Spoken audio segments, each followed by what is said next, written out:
Gente, eu tô aqui na minha mão com um cara que foi para mim um amigo de infância. Um cara que eu segui na TV, um cara que eu também li em revistas, e eu tô bobo com o trabalho que a Panini deixou pra gente. Para quem não conhece, eu tô na mão, eu acho que você conhece, eu tô na mão com um dos HQs mais interessantes que eu já vi. É da galera do Scooby-Doo. Você tem a Velma, tem a Daphne, tem o Fred, tem o Salsicha e tem o Scooby, mas todos eles num jeito meio grunge. E a forma como isso aqui foi desenhado, os gráficos, a própria aventura, ela é instigante no seu início. Então, quem é que está por detrás disso? Keith Giffen, DeMatteis e Dale Eccleston. Dale Eccleston.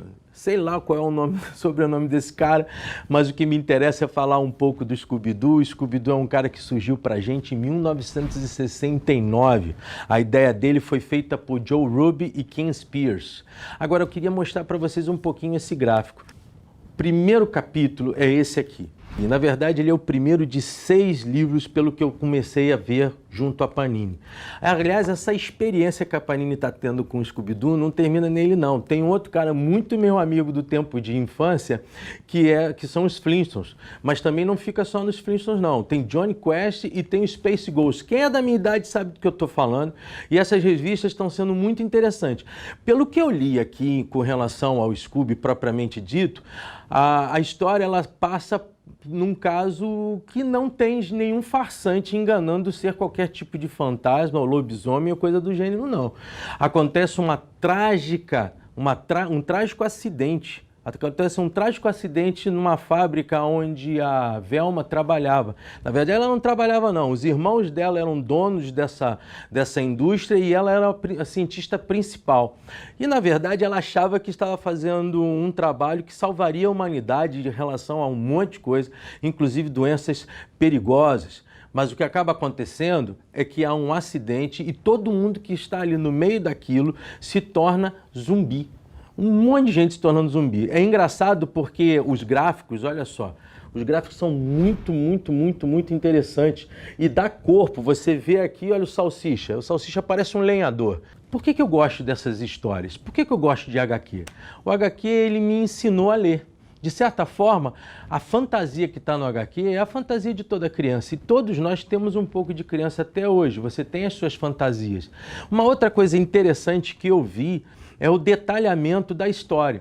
Eu tenho algumas questões porque eu acho que o roteirista, num certo momento, ele começa a perder o prumo da história e começa a se repetir. Mas eu quero dar uma chance a ele porque eu ainda estou no 3º livro. Tá certo? Uma das coisas importantes, eu queria ir falar um pouquinho sobre esses desenhos.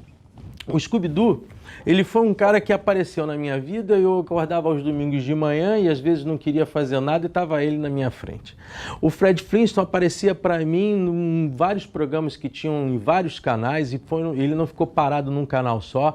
E depois teve lá na TV fechada uma programação que só ele aparecia e eu sinto falta desses desenhos.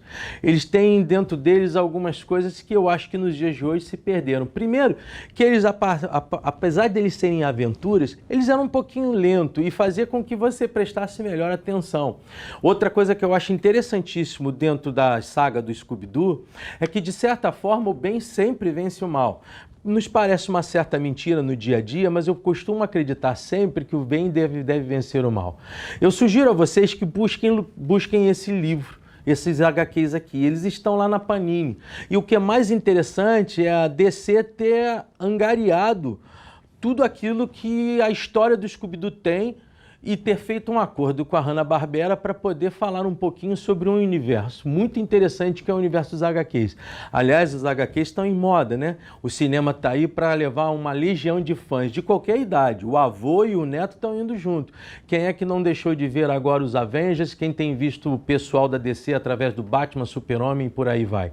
Cada vez mais o cinema tenta retribuir para a gente aquilo que os HQs deixavam para a gente lá nos nossos queridos jornaleiros. jornaleiros. Aliás, eu tive grandes jornaleiros amigos. Eu tinha o seu Zeca lá no Caxambi, que era um cara muito legal, e a gente ficava entre comprar figurinhas para o Bafo Bafo e ter também os nossos HQs, as nossas histórias em quadrinhos. Aliás, eu não parei só com o Scooby-Doo, não. Eu estou querendo procurar uma dupla que é interessante, talvez você não tenha lido, mas os mais antigos sabem do que eu estou falando. E quando eu queria ler, rapaz, eu só ia nesses caras, o tal do Mortadelo e Salaminho. Hoje, para você comprar um HQ do Mortadelo e Salaminho, você não gasta menos de R$120. Pelo menos é isso que eu tenho visto em alguns sebos especializados. E ele não anda por aí sendo comprado por qualquer um. São pessoas que estão colecionando e que têm falta desses HQs. A maioria desses HQs estão se tornando filmes. O Scooby-Doo, na década de 80, 90, ele nos trouxe 2 ou 3 filmes interessantes. Mas o Mortadelo e Salaminho, a coisa de 3 anos atrás, saiu o filme e não veio para o Brasil, infelizmente. A origem desses HQs é a origem da nossa infância. Eles nos deram a capacidade de podermos brincar um pouco com as letras. E eu vejo que cada dia mais esses livros estão ficando de lado, ou então eles estão sendo esquecidos por aqueles que nunca leram. É interessante, tem gente que esqueceu dos HQs sem nunca ter lido, que é uma geração nova, que eu espero que cada vez mais esteja descobrindo cada um desses caras aqui. Mais lá na frente a gente vai falar um pouco sobre outros HQs mais densos, mais importantes, mais cults, mas esse jeito grunge do pessoal daqui do Scooby-Doo e a sua máquina do mistério, que parece mais um equipamento de guerra, eu achei super interessante e super criativo. Bom, como eu sempre digo para você, supere-se, aprenda mais, ler é bom, virando as páginas. Muito obrigado.